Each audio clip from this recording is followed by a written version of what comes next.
Ok, esperen un segundito. Bueno, entonces ya estamos viendo la pantalla. Cualquier cosa igual pueden detener la presentación si tienen alguna duda. O si no se está viendo, si no me están oyendo bien. ¿Listo? Claro que ¿Empezamos? sí. ¿Empezamos, profe? Por favor.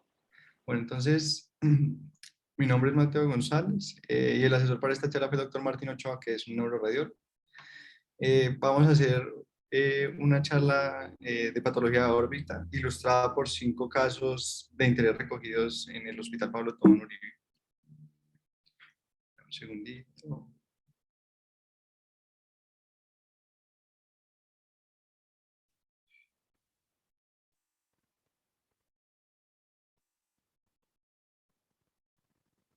¿Qué pasó?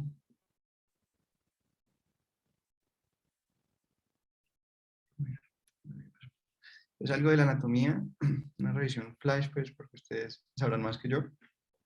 La órbita nosotros, o el abordaje radiológico de la órbita, nosotros lo hacemos compartimentalizado. Por un lado, pues tenemos el globo ocular y tenemos que los rectos, los músculos rectos van a dividir la órbita en un espacio intraconal, donde la estructura más importante es el nervio óptico, y una extraconal, donde vamos a encontrar pues la glándula lagrimal. Estos músculos rectos los vamos a poder evaluar en cualquiera de los planos, ¿no es cierto? Así sea axial, coronal o sagital, pero usualmente el plano coronal nos va a dar una visión más general. Estos son 2 planos de tomografía sin contraste en ventana de tejidos blandos. En esta imagen superior, que es un plano más posterior, más cerca del ápex, podemos ver entonces el recto inferior, el recto superior, el recto medial o interno y el recto lateral o externo. Y acá, en el aspecto más superior interno de la órbita, podemos ver el oblicuo superior. Si nos vamos unos cortes más anteriores, podemos ver atravesando la órbita esta banda de tejidos blandos que corresponde con el oblicuo inferior, que pasa profundo al músculo recto inferior para insertarse en el globo ocular. Es importante entonces saber qué cosas podemos ver y qué cosas no en las imágenes que usamos de rutina. Entonces, 2 cosas que no vamos a poder ver nunca y son, o por lo menos pues con las imágenes que tenemos, con la tecnología que tenemos por el momento, son la cámara posterior, ¿no es cierto? Que es ese pequeño espacio que queda por detrás del iris y anterior al cristalino, a las fibras celulares y al cuerpo ciliar. Y tampoco vamos a ver la retina. ¿Qué podemos ver entonces de las capas del globo ocular? En la tomografía, que es esta imagen a su izquierda, en este plano axial con una ventana de tejidos blandos, podemos ver la esclera que se ve hiperdensa. En cuanto a la resonancia, entonces las 2 secuencias principales que vamos a utilizar son el T1 y el T2 y vamos a diferenciarlas porque en el T2 el líquido o las cosas que tienen un alto contenido de agua van a brillar, se van a ver mucho más brillantes. En este caso entonces tenemos que la imagen de la derecha, el humor acuoso y el humor vítreo se ven ambas brillantes, por lo que sabemos que esta es una imagen en T2. Y este de acá, entonces, donde el líquido se ve más oscuro, va a ser un T1. Y así las vamos a diferenciar a lo largo de la charla. En cuanto a las capas de globo ocular que vamos a ver entonces en la resonancia, tenemos que se puede discernir entre la coroides, que es esta capa hiperintensa intermedia, y la esclera, que es esta capita hipointensa que se ve más externa y se ve igualmente hipointensa en el T2. Una vez realizamos la administración de medio de contraste, vamos a ver realzar entonces la capa, la coroides o el tracto uveal. Miren que los cuerpos ciliares se pueden distinguir también tras la administración del medio de contraste y normalmente vamos a ver los rectos realzar. Cuando decimos realzar es simplemente que brilla más después de la administración del medio de contraste y este realce va a ser homogéneo. El cristalino vamos a ver hiperdenso y es simétrico entre ambos ojos, y en la tomografía hipointenso en todas las secuencias por resonancia. Entonces vamos a empezar con los casitos. El primer caso es una paciente femenina de 50 años de edad, como antecedente de importancia tiene un hipotiroidismo primario en manejo con levotiroxina y relata que desde hace un año viene con edema palpebral y diplopía. Adicionalmente, el examen físico le encuentran dolor con los movimientos oculares y una disminución de la agudeza visual. El diagnóstico clínico entonces es una orbitopatía distiroidea y por la alteración de la agudeza visual solicitan una resonancia magnética contrastada de órbitas. Este es pues unas imágenes pues en T2. Esta imagen de su izquierda es un axial y el de su derecha es un coronal. tienen saturación grasa, por eso la grasa de tejido subcutáneo y de la órbita la vemos más oscura. No sé si alguien se anima de pronto a decir qué estructura está anormal. Hola, buenos días. Hola. ¿Cómo está? Muy bien, muchas gracias. Bueno, pues como por el diagnóstico pues y el antecedente de enfermedad tiroidea y que estamos sospechando una orbitopatía distiroidea, pues lo que más me llama la atención en las imágenes es como el engrosamiento de los músculos extraoculares, y que es típico de la orbitopatía distiroidea, que respeta pues como la parte del tendón, sino que la inflamación es más pues como del cuerpo muscular. Me da también como la impresión, pues aunque no veo muy bien, que si uno traza pues como la línea intercigomática, puede haber algo pues como de proptosis bilateral. Ah, excelente. Y creo que ya, pues no me llama nada más la atención. No, súper, súper bien. Eso es, digamos que lo más importante en el abordaje, pues, imaginológico para este caso en particular. A mí me gusta empezar de adelante hacia atrás para hacer la revisión, entonces muy bien. Si trazamos acá la línea intercigomática, incluso sin trazar ninguna medida, sabemos que menos de un tercio de la órbita se encuentra por detrás a esta, es decir, tiene una exoftalmos bilateral. Adicionalmente vemos entonces este engrosamiento del vientre muscular con el respeto que muy bien ya se mencionó de la inserción tendinosa anterior. Si nos vamos a esta imagen coronal, podemos evaluar la distribución de ese engrosamiento, ¿no es cierto? Y compromete principalmente el recto inferior, el medio y el superior con respecto del recto lateral. En esta imagen adicionalmente vemos una cosa que es muy importante evaluar por resonancia y es la presencia de edema. El agua, como vemos aquí, el líquido cefalorraquídeo se ve más brillante. Si vemos una estructura que tiene aumentada también su intensidad, es probablemente porque tiene más agua y en el caso pues de este paciente tenía inflamación. Veamos cómo este recto inferior está más brillante y al igual la grasa intraconal se ve más brillante de lo normal. Tras la administración del medio de contraste simplemente para mostrarles un plano axial y un plano coronal, que el realce con el contraste en esta paciente se ve heterogéneo, ¿no es cierto? No es homogéneo y bonito como habíamos visto en las primeras imágenes, sino que se ve heterogéneo, es decir, no es igual de brillante en todo el vientre muscular. Para responder a la pregunta clínica de la alteración de la agudeza visual, nos vamos entonces a buscar predictores de neuropatía óptica en los pacientes con orbitopatía distiroidea. Y estos son básicamente evaluación de dos estructuras. Uno es el nervio óptico, ¿no es cierto? Que es esta estructura central. Entonces vamos a buscar, ¿está adelgazada o no? Y si está rectificada, es decir, el nervio óptico usualmente pues por las imágenes tiene algo de tortuoso, o se, ve un poquito, se puede ver un poquito tortuoso y eso es normal. Y cuando se ve completamente tenso, eso habla pues de la presencia de un apiñamiento. La otra cosa que vamos a mirar, esta es una imagen axial, ¿no es cierto? Donde aquí vemos los planos grasos, que es esto que se ve más oscuro alrededor del nervio óptico, y así si nos vamos hacia el ápex en este plano coronal, podemos ver que esta estructura central, que es el nervio óptico, está rodeada por completo, es decir, en 360 grados por grasa, por lo cual por imágenes no podemos decir que haya un síndrome de apiñamiento apical. Este es un caso acompañante.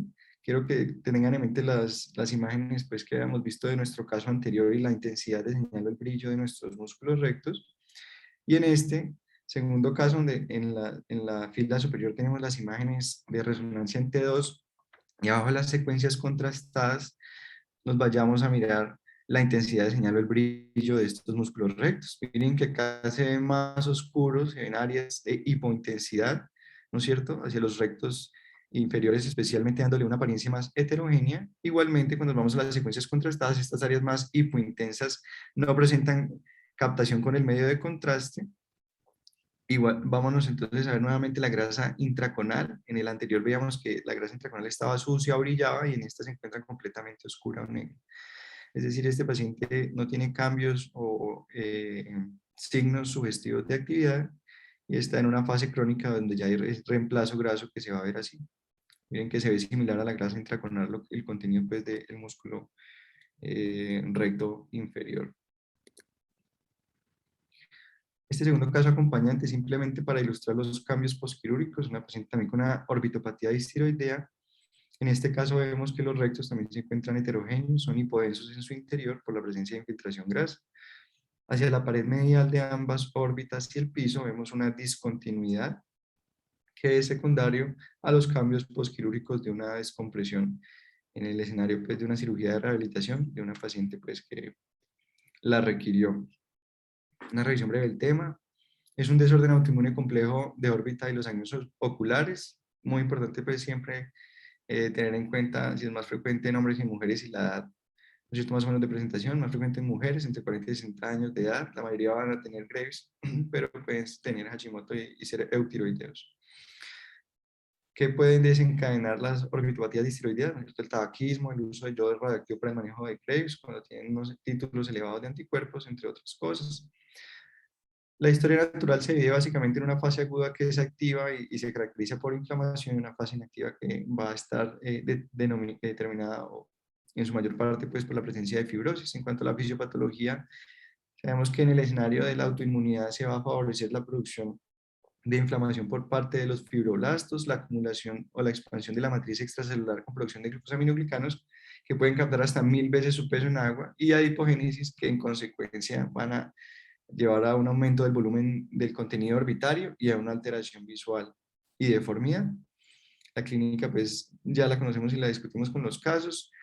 El tratamiento entonces es mantener al paciente eutiroideo, la lubricación pues para evitar la queratopatía exposicional, el uso de corticoides, entre otros medicamentos pues y cirugía.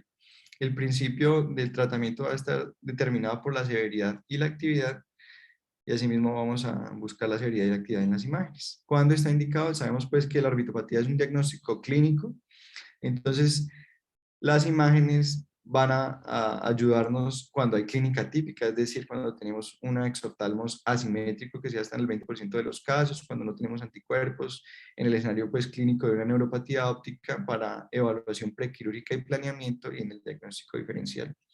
Las bondades de la tomografía son sus tiempos de adquisición, la disponibilidad y su costo. Y su principal utilidad en este escenario clínico particular es el prequirúrgico. Desventajas, pues siempre mencionar la radiación.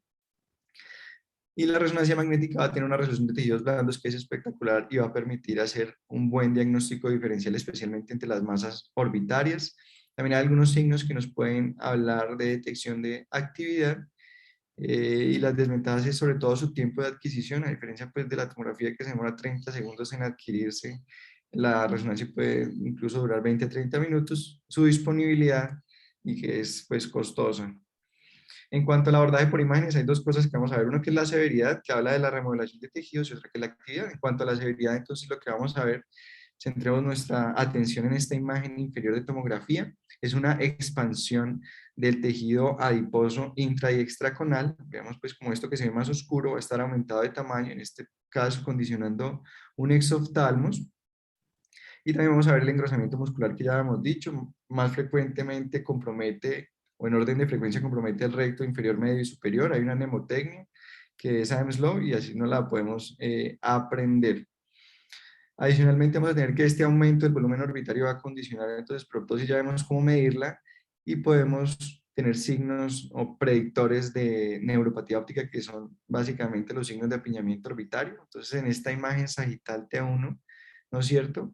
Quiero que nos ubiquemos, estos son los rectos superior e inferior, este es el nervio óptico y alrededor del nervio óptico hay pérdida de ese plano graso. Miren que la grasa aquí se ve brillante arriba y abajo, está respetado, pero si nos vamos más hacia el ápex ya no se ve. Adicionalmente el nervio óptico se ve adelgazado en este paciente que tiene signos de apiñamiento del ápex orbitario.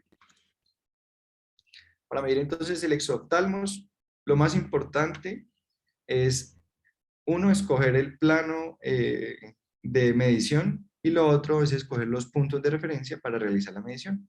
Entonces, en esta imagen axial nos vamos donde veamos los globos oculares de forma simétrica y podamos visualizar la cámara anterior, el cristalino y el punto de inserción del nervio óptico al globo ocular. A este nivel entonces vamos a trazar esto que se llama la línea intercigomática entre los pilares anteriores de ambos huesos cigomáticos de un lado al otro. Y vamos a realizar dos medidas. La primera medida es perpendicular desde la línea intersigmática hasta el aspecto más anterior del globo ocular, y si es mayor de 22 milímetros, vamos a decir que es anormal y que el paciente tiene exoftalmos. Una segunda línea que vamos a medir es desde la línea intersigmática perpendicular hasta el aspecto más posterior de la órbita y va a ser anormal cuando menos de un tercio del diámetro anteroposterior total de la órbita se encuentre por detrás. Para ilustrar esto, entonces, un caso patológico, aquí vemos que primero la línea hasta el aspecto más anterior del globo ocular es de 26 milímetros, exoftalmos, y segundo, vemos que esta línea posterior hay menos de un tercio del globo ocular, incluso en este lado pues sobrepasa la línea intercigomática. En cuanto a la actividad, entonces, tenemos que la tomografía es poco específica, pero en la resonancia podemos ver esto que veíamos. Hay una cosa que se llama secuencias susceptibles a líquido y simplemente quiere decir secuencias en resonancia donde vamos a ver el líquido brillante. Vamos a buscar esas secuencias que son T2 y STIR, y en ellas vamos a buscar el brillo, ¿no es cierto? Como referencia usualmente podemos utilizar el recto lateral. En este caso, pues los otros rectos tampoco están brillando tanto y esto habla de edema. Hay otras técnicas por resonancia que son la relaxometría por T2, que mira cuánto tiempo se demora en caer esa señal brillante, la difusión, contrastes dinámicos, que simplemente que mira el comportamiento del contraste en el tiempo, pero esas son todas técnicas utilizadas principalmente en investigación. Tenemos que la fase fibrótica, como ya habíamos visto en el caso acompañante número 1, se va a caracterizar por una alteración de la señal que se parece mucho a la grasa, ¿no es cierto? Como en este caso que se ve más oscurito el vientre muscular, muy similar a la grasa intraconal. El diagnóstico diferencial entonces del engrosamiento de los músculos extraculares o las miositis, yo traje dos casos, pues deben existir múltiples más a considerar. Uno es la inflamación idiopática de la órbita. Esta usualmente compromete el cuadrante superotemporal de la órbita, es decir, los músculos rectos superior, medio y el oblicuo superior. Característicamente es unilateral, lo más frecuentemente se presenta en un solo lado y suele tener una señal que es oscura, se va a ver hipointensa en el T2 por la presencia de fibrosis. Estos pacientes adicionalmente tienen dentro del cuadro sintomático dolor. En cuanto al linfoma, también suele ser más frecuentemente unilateral y va a comprometer el cuadrante supero externo o superotemporal de la órbita y la glándula lagrimal. Usualmente van a tener también hipointensidad en el T2, pero no es por fibrosis, sino es por presencia de una alta celularidad, y va a tener una cosa que se llama restricción a la difusión, que ahorita pues se las voy a explicar con un caso que tenemos más adelante. Y estos pacientes se presentan sin dolor. Los casos 2 y 3 son temas comunes, entonces los vamos a presentar secuencialmente. El primero de estos es una paciente de 29 años, se encontraba movilizándose en un automóvil cuando sintió el impacto de un cuerpo extraño a alta velocidad en el ojo derecho. Al examen físico entonces se encuentra una herida penetrante, con una herida corneal que se caracteriza por tener un prolapso del iris, atalamia y una catarata traumática, y en la agudeza visual tiene percepción de luz. Antes de la imagen llevan a la paciente a una sutura corneal, hace una reducción del iris, iridectomía y una paracentesis de la cámara anterior. Para evaluar la presencia de un cuerpo extraño intraocular solicitan una tomografía. No sé si alguno quisiera decir que se ve anormal. Buenos días. Buenos días. Bueno, pues como dice ahí, es una ventana de tejidos blandos. En cuanto a tejidos blandos, pues de párpado no se ve como gran edema. En el ojo sí se ve una área pues como de aire intraocular, y yo creo que debajo de esa imagen pues se encontraría como el cristalino, no pareciera que estuviera como subluxado. El tamaño pues del globo ocular no se ve disminuido respecto al su ojo pues como contralateral. Si hay una imagen como en la cavidad vítrea, que podría también hacer pensar pues o en hemorragia, o no tiene pues como la forma pues de desprendimiento de retina pues en embudo, pero sí habría que mirarla también. Y en las imágenes de la derecha se ve que hay aire al interior pues del globo ocular, y de esa imagen que podría corresponder a un cuerpo extraño metálico. No, perfecto, pues esa es la descripción que yo iba a utilizar. Entonces, muy bien, siempre cuando hablemos del trauma, mirar los contornos, ¿no es cierto? De mirar signos directos. Está discontinua la esclera o la córnea. Hay una alteración de la morfología del volumen o el tamaño. y después nos vamos de adelante hacia atrás, ¿no es cierto? Entonces, este es aire en la cámara anterior, en relación posiblemente pues con el antecedente quirúrgico, y posterior a este vemos el cristalino. Es verdad, no hay una subluxación, pero tiene una menor intensidad, una menor densidad con respecto al contralateral, es algo pues muy sutil por una catarata traumática. Adicionalmente, entonces vemos lo que se mencionaba, lo que ya fue mencionado. Hay una presencia de unas burbujas de aire que se van a ver de una intensidad de señal similar al aire que se encuentra rodeando el entorno del paciente. Vemos esta imagen hiperdensa que no se configura en un lente biconvexo ni en una veo o en un embudo, es decir, tiene una distribución aleatoria. Cuando vemos algo hiperdenso, pensar siempre en sangre, ¿no es cierto? En este caso tenía una hemorragia vítrea. Y esto que vemos acá es un cuerpo extraño con un artefacto que se llama en estrías, ¿no es cierto? Vemos una línea brillante intercalada con una línea oscura y luego nuevamente una línea brillante que es característico de los cuerpos extraños metálicos. Siempre entonces evaluar la presencia de fracturas en estas ventanas de tejidos óseos. Esta ventana tiene una particularidad, es que los objetos de alta densidad nos permite evaluar mejor. La imagen actual no nos permitía diferenciar si era uno o dos cuerpos extraños, mientras que en esta podemos ver que hay por lo menos dos cuerpos, sino pues tres cuerpos extraños al interior del globo ocular. El caso número 3 es un paciente masculino de 29 años. Como antecedente relevante tenía una queratoplastia por queratocono del ojo izquierdo. En el escenario de una pelea recibe un trauma contuso en ese ojo izquierdo que había sido operado y consulta con pérdida de la visión. Al examen físico le encuentran entonces edema del botón corneal y deficiencia de los puntos entre las 9 y las 3 horas. Difieren el fondo de ojo y encuentran que el paciente a la agudeza visual tiene movimiento de manos. El diagnóstico entonces es un trauma penetrante con deficiencia de la queratoplastia, suturan ese botón y solicitan una tomografía sin contraste de órbitas. Estas son las imágenes. Quisiera decir que está anormal. Hola, buenos días. Muy buenos días. Bueno, en estas imágenes acá pues del lado izquierdo, pues las axiales vemos que no hay pues como gran edema de tejidos blandos. El ojo derecho pues íntegro con el cristalino pues sin problema. El ojo izquierdo vemos que en esta imagen no logramos ver como tal el cristalino, no se ve la cámara anterior realmente como formada. Y ya en estas de la derecha eh, encontramos que en la inferior tiene como, no, tiene la instrucción del cristalino, pues no se ve el cristalino por ningún lado, ni atrás ni adelante. eh, y como un escalón acá, como en donde iba exactamente como la córnea, donde se formaba como la cámara anterior. No, muy bien, muy bien. Entonces, eso es lo que se ve. Siempre cuando tenemos estructuras pares, la ventaja es que podemos compararlas en el axial pues, de forma simultánea. Entonces, veamos acá cómo está formado, ¿no es cierto? Bien el globo ocular, ¿no es cierto? No tiene ninguna deformidad, y vámonos entonces de anterior a posterior. Acá vemos que el cristalino está presente y acá no está presente, no se ve más hipodenso, simplemente está luxado completamente y se extruyó por fuera del globo ocular. Y hay pérdida de la cámara anterior. La cámara anterior entonces la vamos a ver como una segunda circunferencia de menor radio anterior, ¿no es cierto? Y en este caso simplemente desapareció.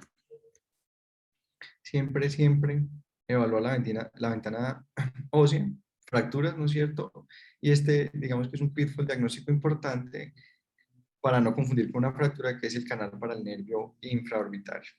Entonces, en cuanto al trauma ocular, tenemos que es una lesión por un agente mecánico sobre el ojo, y que las consecuencias son daño tisular y es una cosa muy importante de ceguera. En cuanto al comportamiento del trauma ocular en nuestro país, tenemos que es más frecuente en hombres entre los 16 y 30 años y el escenario por excelencia es el trabajo. Los mecanismos entonces son la contusión y el penetrante con unos porcentajes muy similares. La clasificación que vamos a utilizar es la de Betz del 2002 y se basa simplemente en el compromiso de la pared ocular, entiéndase como córnea y esclera, si es completo o si es parcial. Tenemos entonces un paciente con un trauma ocular, con una herida que tiene el grosor completo de la pared Vamos a decir entonces que es un trauma abierto y si es con un objeto contundente va a ser una ruptura, si es corto punzante una laceración. A su vez este se divide en tres, cuerpo extraño intraocular se separa pues porque tiene un manejo distinto, penetrante cuando tiene una herida de entrada y perforante cuando tiene una herida de entrada y de salida. Cuando no tenemos un paciente con un trauma y este trauma no es de grosor completo, decimos entonces que es cerrado. Si no hay heridas, se dice que es una contusión y si hay una herida de grosor parcial, una laceración lameral. ¿Cuándo están indicadas las imágenes? Sospecha de fractura orbitaria, obviamente, y es muy importante tener en cuenta que a veces el paciente politraumatizado va a ser difícil de evaluar, ¿no es cierto? Puede tener alteración del estado de conciencia, estar muy edematizado, tener fracturas que limiten su correcta evaluación. Es ahí pues cuando las imágenes van a cumplir su papel.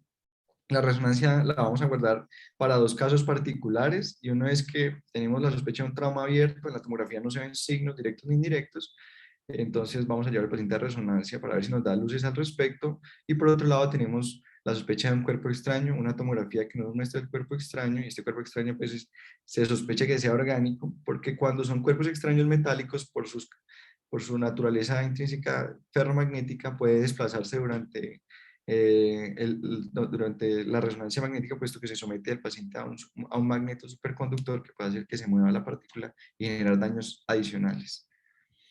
Entonces vamos a ver los signos de trauma ocular en segmento anterior, segmento posterior, si hay signos de trauma abierto y finalmente la naturaleza de los cuerpos extraños.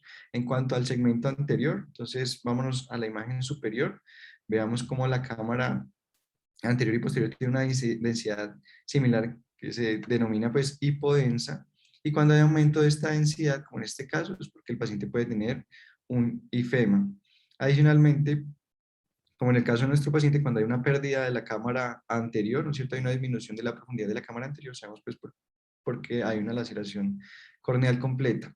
En cuanto a la posición del cristalino, es mantenido en su localización pues por las fibras zonulares. Cuando hay una disrupción parcial, entonces vamos a ver que uno de los lados del cristalino se va a desplazar usualmente hacia la zona de clío dependiente, que en este caso pues es hacia la cámara posterior, como en este caso superior, y vamos acá a las imágenes inferiores donde vemos que hay una luxación completa pues por pérdida de esa relación con las fibras zonulares y usualmente por gravedad se va a localizar en el segmento pues más posterior. Este es un caso atípico donde el cristalino se encuentra completamente luxado pero se fue hacia la cámara anterior.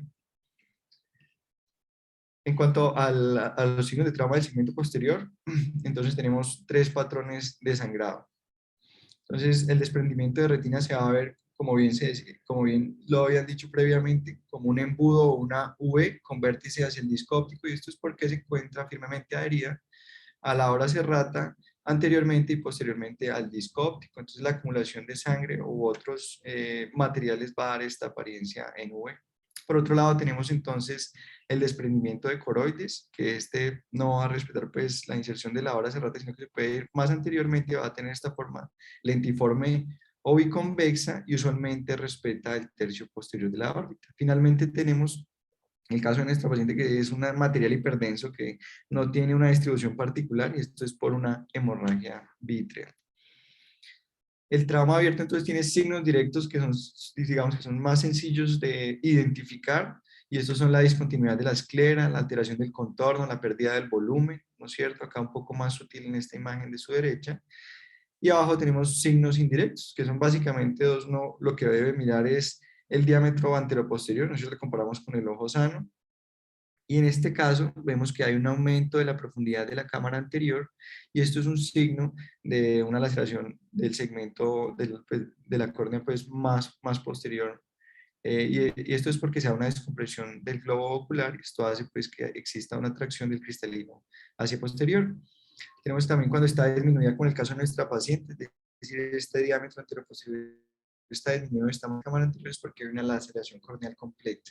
Cuando tenemos cuerpos extraños al interior o aire al interior del globo ocular, sabemos entonces que es un trauma abierto y se consideran entonces signos indirectos. Diagnósticos diferenciales, hay muchos, pues acá traigo tres. Uno es el coloma del nervio óptico, que es una saculación que se continúa con el humor vítreo, es decir, tiene la misma densidad, ¿no es cierto? Justo en el sitio de inserción del nervio óptico. Tenemos por otro lado el estafiloma posterior, donde vemos una saculación de menor curvatura que la órbita adyacente que está normal y que es excéntrica a la inserción del nervio óptico, que es una marca típica de la miopía patológica. Y finalmente tenemos este paciente de la imagen inferior que tiene una tisis bulbi, que es simplemente un estadio final de varias enfermedades de la órbita, donde vemos una completa desestructuración del ojo con disminución de su tamaño, alteración de su densidad y presencia de calcificaciones para pues tenerlos en cuenta y que no nos vayamos a confundir en el paciente traumatizado. En cuanto a los cuerpos extraños, lo importante por imagen es diferenciar si son metálicos o no, lo que podemos nosotros ofrecer. Y en algunas veces podemos dar luces adicionales pues, de su naturaleza. Entonces, cuando decimos con seguridad es un objeto metálico, cuando tiene ese artefacto que mostrábamos, ¿cierto? Estas líneas brillantes que se intercalaban con lo oscuro. Pero cuando es un objeto hiperdenso y no tiene estas características, entonces no podemos decir pues, que es un objeto metálico, por lo menos no con certeza. De los objetos que no son metálicos, tenemos algunos que son inorgánicos. El vidrio es usualmente hiperdenso, es decir, se va a ver más brillante, pero esa magnitud la magnitud pues, de qué tan hiperdensa puede ser va a depender de su composición. El plástico sí es mucho más variable. En cuanto a los orgánicos, el material más frecuentemente implicado va a ser la madera, y es importante saber si, o digamos que la imagen va a depender si la madera es verde, porque va a tener un alto contenido de agua y se va a parecer a las estructuras que tienen agua al interior de la órbita, como es el humor acuoso, o si es seca. La madera seca se caracteriza por tener varios compartimentos de aire en su interior y va a dar esta apariencia más hipodensa, es decir, se va a ver más oscura en este caso. ¿Cómo diferenciamos entonces el aire intraocular o intraorbitario de estos objetos o de la madera seca? La madera seca tiene unas formas geométricas que van a ser más rectilíneas o incluso cuando son pequeñas van a ser facetadas. En la resonancia magnética, yo sé pues, que no alcanzan a leer, pero hicieron un estudio pues, en ojos de cordero cadavérico. La imagen superior es madera mojada y la imagen inferior es madera seca, y acá para diferenciarlos, simplemente este artefacto de luminofluorescimiento son unas secuencias que llaman gradientes de eco, donde se ve que aumenta el tamaño, ¿no es cierto?, de la imagen por la presencia de aire. Y así podemos tratar de diferenciarlos por resonancia, y esta es su aplicación en el diagnóstico de trauma de los cuerpos extraños. El diagnóstico diferencial más importante de los cuerpos extraños van a ser las calcificaciones, algunas fisiológicas y otras no. Entonces tenemos acá la drusa, que es una calcificación en la punta de la cabeza del nervio óptico. Por otro lado tenemos las calcificaciones a nivel de la inserción de los músculos rectos interno y externo, que se denominan placas esclerales. Y acá a nivel de la polea o de la tróquea del nervio óptico, una calcificación. Estas dos son relacionadas con el envejecimiento y se pueden presentar en pacientes más jóvenes, especialmente aquellos que tienen diabetes. Vamos entonces para el cuarto caso, una paciente femenina de 28 años con una hemorragia uterina anormal, epistaxis, equimosis espontánea, anemia sintomática y muy importante, un mes de síntomas B. Al examen clínico inicial la encuentran con palidez mucocutánea. Importante para nuestro diagnóstico diferencial va a ser una induración palpebral superior bilateral que era indolora. Le encuentran una pancitopenia con 200 polimorfonucleares neutrófilos, configurando una neutropenia. La paciente tenía con síntomas B, entre ellos pues fiebre, entonces una neutropenia febril. Adicionalmente encontraron una hepatitis colestásica. La sospecha diagnóstica de esta paciente entonces inicial era una enfermedad linfoproliferativa versus una granulomatosa, y solicitaron esta batería, ¿no es cierto?, estos exámenes diagnósticos por imagen y biopsia de médula ósea y la glándula submandibular del lado derecho. En la tomografía de abdomen encontraron dilatación de la vía biliar y solicitaron la resonancia que vamos a ver ahorita. ¿Alguien se anima a decir qué estructura es anormal en esta tomografía?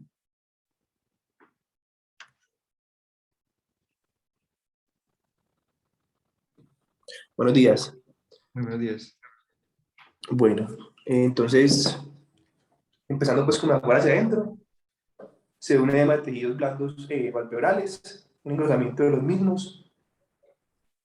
Solamente, si uno traza una línea entre las prominencias cigomáticas, podría pues encontrar una proptosis bilateral, pues en este caso, y se une un engrosamiento del tejido en el lugar donde corresponde, estaría anatómicamente la glándula lagrimal, Listo, que se ve perfecto. pues en ambos cortes. Muy bien, eso es lo que hay entonces, ¿no es cierto? Hay un aumento de los tejidos blandos, parece que hubiera algo de edema, y hay un aumento difuso o un engrosamiento de las glándulas lagrimales, tanto del lóbulo palpebral ¿no es cierto? Como el lóbulo orbitario, que condiciona una proptosis bilateral y desplazamiento inferior y medial del globo ocular. Estas son las imágenes por resonancia y una tomografía. En esta tomografía se ve un ganglio aumentado de tamaño de la región submandibular del lado derecho, por eso fue llevada a una biopsia de la glándula submandibular. Y acá simplemente para mostrarles, no sé si se ve mejor en esta secuencia contrastada coronal de abdomen, estas lesiones que no captan con el medio de contraste son múltiples, son muy pequeñitas y adicionalmente vemos unas acá en el páncreas.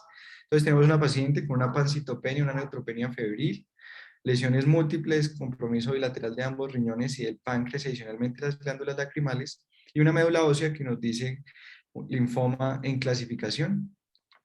Se hace pues la biopsia de la glándula submandibular del lado derecho, inmunohistoquímica y pruebas moleculares, dando como resultado final una leucemia mieloide aguda. En el contexto de esta patología, lesiones de tejidos blandos por fuera de la médula ósea se denominan sarcomas mieloides. Entonces, el diagnóstico final de nuestra paciente fue un sarcoma mieloide con compromiso múltiple extramedular.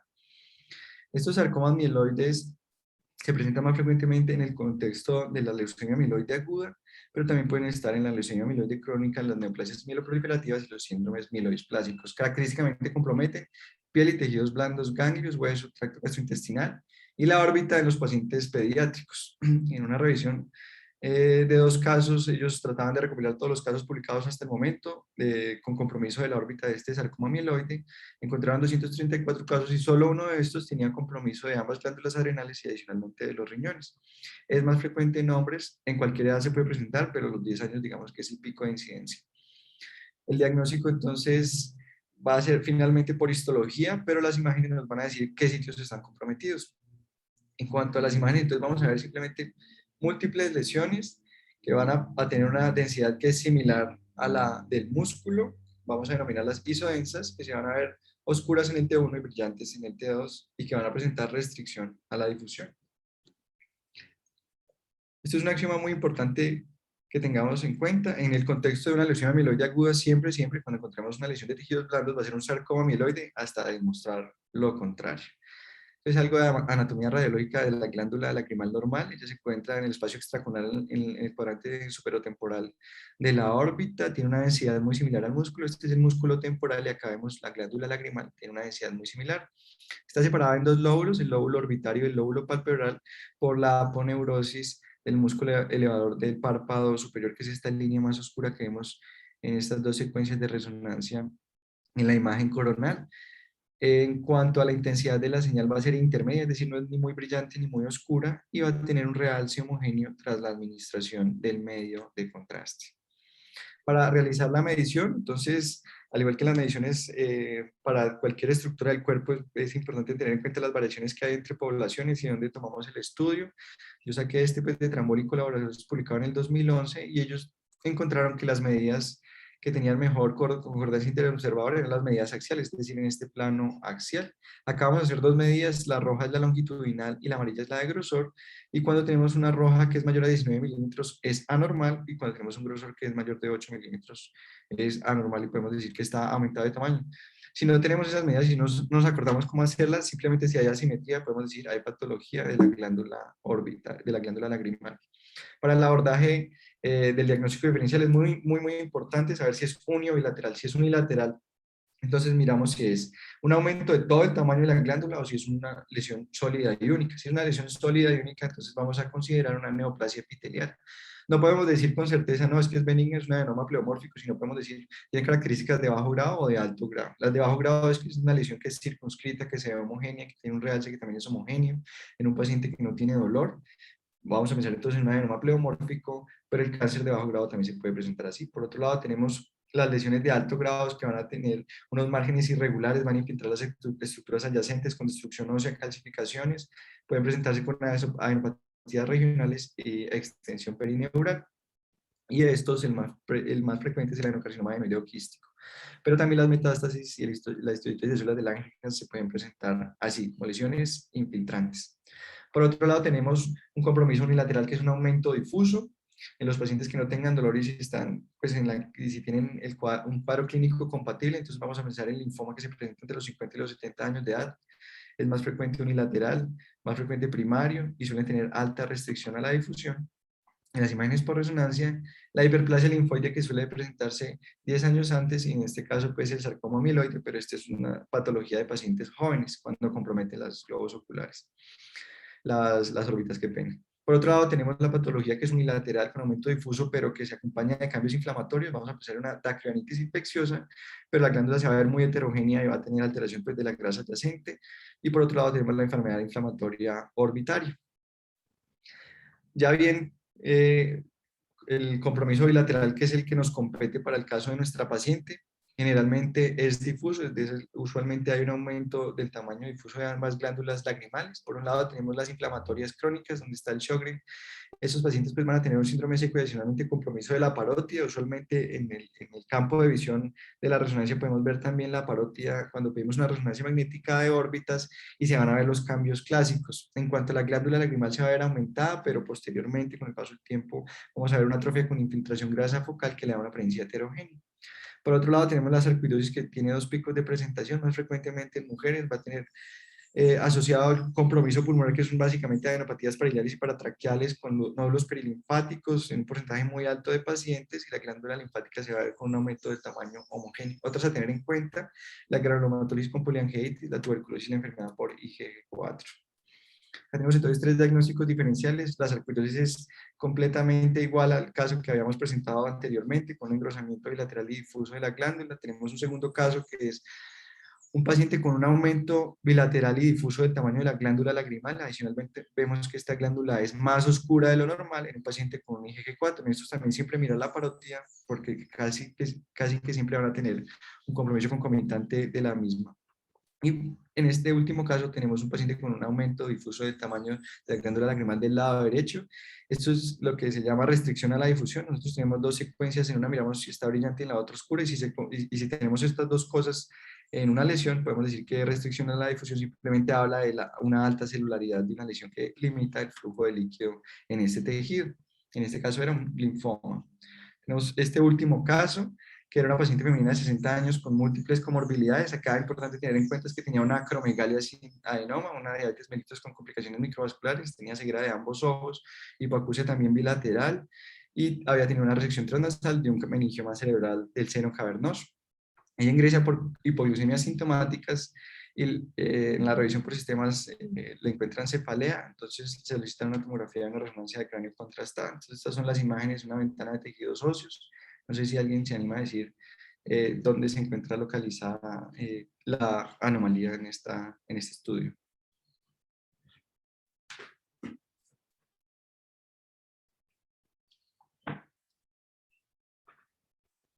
O si que, Bueno, buenos días. buenos días, ¿cómo le va?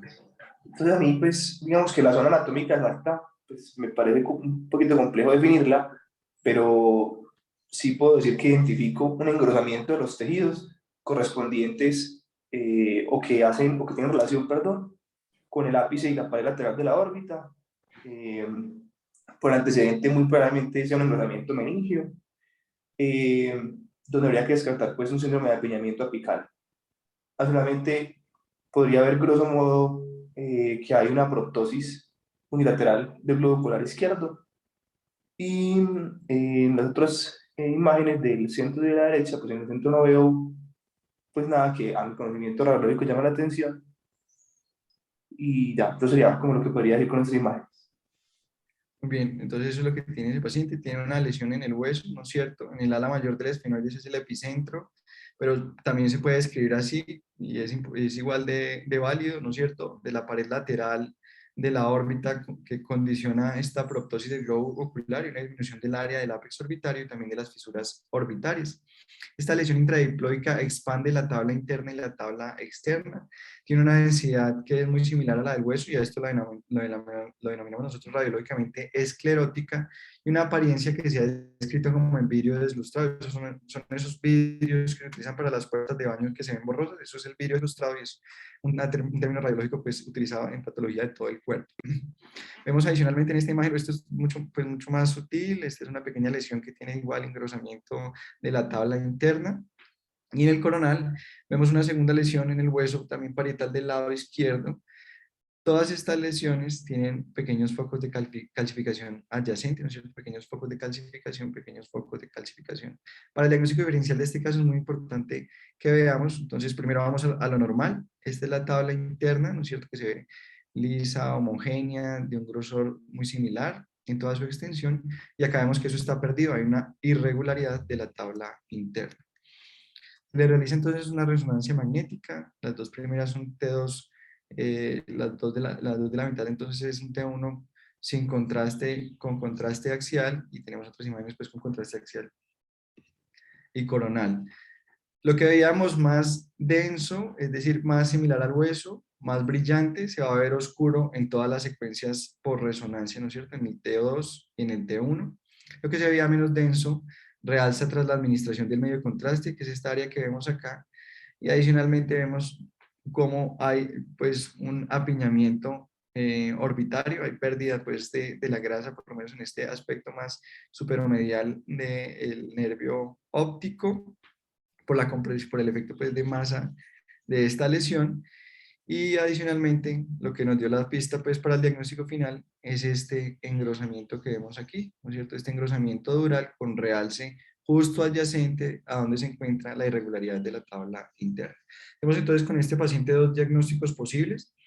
Por un lado, la displasia fibrosa. La displasia fibrosa puede o no estar asociada al síndrome de McCune-Albright. El síndrome de McCune-Albright tiene una entrada clínica, ¿no es cierto? Endocrinopatías hiperfuncionantes. Este paciente tenía una acromegalia, es decir, que puede tener una endocrinopatía hiperfuncionante y no tenía un adenoma que lo explicara. Manchas café con leche y displasias fibrosas. Puede presentarse aisladas o asociadas pues, a este síndrome. Entonces, este era un diagnóstico diferencial muy importante y que fue tratado como tal. El paciente fue tratado, digamos, con este diagnóstico por un tiempo pues, prolongado. Y por el otro lado tenemos una cosa que se llama los meningiomas intraóseos. Algunos meningiomas deciden vivir al interior del hueso y así es como se ve, ¿no es cierto? Y característicamente por imágenes tenemos una cosa que se llama la cola dural. Este no es el caso de la cola dural, pero se parece mucho, ¿no es cierto? Entonces, un meningioma una vez, un meningioma siempre, y esta es una característica de los meningiomas y es este engrosamiento dural con realce. El diagnóstico final de este paciente entonces fue un meningioma intraóseo esferoidal y parietal múltiple. Acá simplemente para mostrar que él tenía el meningioma que le habían operado, ¿no es cierto?, del seno cavernoso que se extendía posteriormente al tentorio, y las dos lesiones parietales que habíamos visto previamente en la tomografía tenían lo mismo, un engrosamiento con realce de ladura en forma bilateral. Entonces los meningiomas intraóseos son eso, meningiomas que hicieron crecer al interior del hueso y casi no tienen compromiso dural.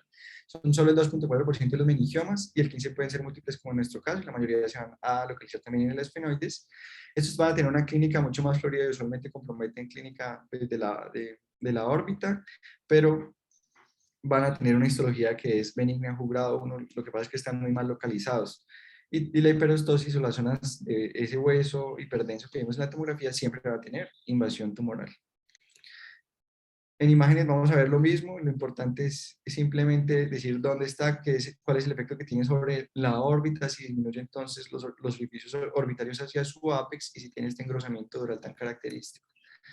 En cuanto al diagnóstico diferencial, aquí vemos una displasia fibrosa muy similar, ¿no es cierto?, a lo que tenía nuestro paciente, causando lo mismo, una disminución del tamaño del ápex orbitario, condicionando una proptosis de ese lado y con un patrón en vidrio esmerilado. Pero estos casos de displasia fibrosa usualmente son sintomáticos a los 10 años de edad y después de la pubertad no siguen creciendo estas lesiones. Por otro lado, tenemos la enfermedad del paquete del hueso. La mayoría van a ser poliostóticas y suelen ser bilaterales y asimétricas. Esto nos va a ayudar pues, en el diagnóstico, obviamente. Hay tres fases, entonces una puede ser lítica, es decir, que vamos a ver destrucción ósea, otra puede ser plástica, es que vamos a ver hueso neoformado. La mayoría de los casos van a tener un poquito de uno y un poquito del otro, entonces lo vamos a ver con una apariencia en algodón, que es el caso de este, que vemos un aumento o una expansión del hueso de toda la base del cráneo, ¿no es cierto?, toda la del esfenoides, el clivus, el hueso temporal y el occipital. Entonces, para llevar a casa, este es un axioma fundamental de la radiología. Una lesión puede tener múltiples presentaciones y usualmente esto está relacionado con la fase de la enfermedad y múltiples patologías pueden presentarse de una forma similar. Es entonces cuando la información clínica, especialmente pues la del cuadro del paciente, nos ayudan a enfocarnos a nosotros como radiólogos en los diagnósticos diferenciales de una forma más correcta. Luego, cuando tenemos la imagen, en estas estructuras que son dos, entonces es muy importante decir si es unión bilateral, si hay una sola lesión y si son múltiples, si tiene características de benignidad o de bajo grado, o si son características agresivas. Es mejor siempre buscar lo malo, ¿no es cierto? Y descartar que no tenga, ¿no es cierto? Que no tenga infiltración de las estructuras adyacentes, que no haya destrucción ósea. Y luego el comportamiento del resto de cosas, ¿no es cierto? La densidad, la intensidad de señal, cómo se comporta la administración del medio de contraste. En cuanto a la orbitopatía distiroidea, tenemos entonces que son simétricas, hay apiñamiento, hay que buscar activamente el apiñamiento apical porque son predictores de neuropatía óptica y evaluar en resonancia los signos de actividad, que es básicamente que veamos más brillante o con comportamiento de líquido los músculos retrooculares, los músculos extraoculares y la grasa intra y extraconal. En el trauma es muy importante determinar si es abierto, los signos indirectos son mucho más sutiles, entonces hay que conocerlos por lo menos y tratar de hacer un acercamiento de la naturaleza del cuerpo extraño, básicamente decir si es un cuerpo extraño metálico o no. En cuanto a las glándulas lagrimales, cuando tengamos un compromiso bilateral, pensar siempre en desórdenes hematológicos e inflamatorios crónicos. En cuanto a los meningiomas intraóseos, siempre hacer el diagnóstico diferencial con la displasia fibrosa y buscar esta irregularidad de la tabla interna con el engrosamiento birreal dural. Muchas gracias pues, por su atención. Si tienen alguna duda, estoy presto a responder. Mateo, muchas gracias, hombre, por esa excelente discusión, y arrancando desde los casos clínicos, obviamente, pero no solamente muy rica en la parte gráfica, sino muy ordenada en todo el seguimiento pues, de lo que son estas lesiones y cómo tenemos que enfrentar ese reto diagnóstico. Yo soy muy cansón con esto, pero usualmente, y lo repito, es también tarea nuestra cuando solicitamos los estudios, dar algo de historia clínica a lo que estamos buscando para poder orientarlos a ustedes un poquito más sobre cómo poderle sacar jugo a estas imágenes, y frecuentemente nos equivocamos y solo anotamos resonancia o tomografía, lo que sea, pero es bueno dar un poco más de información y miren todo lo que se puede sacar de acá. Gracias a los residentes por participar pues, en la discusión de estos casos. Creo que esa es una forma dinámica de aprender. Yo creo que ahí se aprende bastante, y estando en un grupo que es tan bueno, es fácil pues que lo hagan bastante bien. Gracias, Mateo. No sé, aquí hay varios especialistas obviamente en el área de órbita y demás. No sé si hay algún comentario. Y a Martín, muchas gracias siempre por tu colaboración con todo el grupo. No, doctor, usted muchas gracias por el espacio que nos abren y felicitaciones a los residentes que participaron porque la verdad pues lo hicieron muy bien, y a Mateo pues por la excelente presentación que estuvo muy clara pues y muy interesante. Hola, buenos días a todos. Cris, buen día. No, yo solo para decir que súper buena la charla, pues súper buena la presentación, súper clara. No, esto me parece que es muy importante hacerlo porque cada día aprende uno una cosita más. Súper chévere me pareció. Así es, en cada una de estas reuniones se aprende un poco más y le sacamos más jugo al asunto. Muchas gracias. Sí, excelente la presentación, de verdad qué presentación tan clara y tan didáctica, qué buenas imágenes, excelente la presentación, muchas gracias Mateo. Con todo el gusto. Kevin, falta la de geografía que hay que programarla de nuevo, ¿cierto? Esa la cuadramos. Eso. Muy bien. Sí, todas estas reuniones de exámenes diagnósticos y el aprovechamiento adecuado que se hacen interactivas son muy útiles. Hay que repetirlo ocasionalmente. No sé si aquí en los comentarios, solo la doctora Castillo, el doctor Andoño, agradeciendo y felicitando por la presentación. No veo preguntas de alguno, pero porque creo que fue muy claro. Gracias. Ahí queda también la bibliografía por si alguien quiere ampliar. Y de nuevo, la conferencia queda grabada, porque creo que de vez en cuando es bueno volver a repasar toda esta información que nos entregaste, Mateo. Muchas gracias. No, muchas gracias a ustedes por estar pendientes pues, durante el transcurso de la presentación. Espero que tengan un buen día. Muy buen día para todos. Gracias, Gracias. Un segundo, Feliz día. le vamos a dar espacio a... Todavía hay algo pues, de restricciones, entonces nos acompañan de algunas casas comerciales. No sé si Juan o Marcos se van a encargar. Hola, buenos días.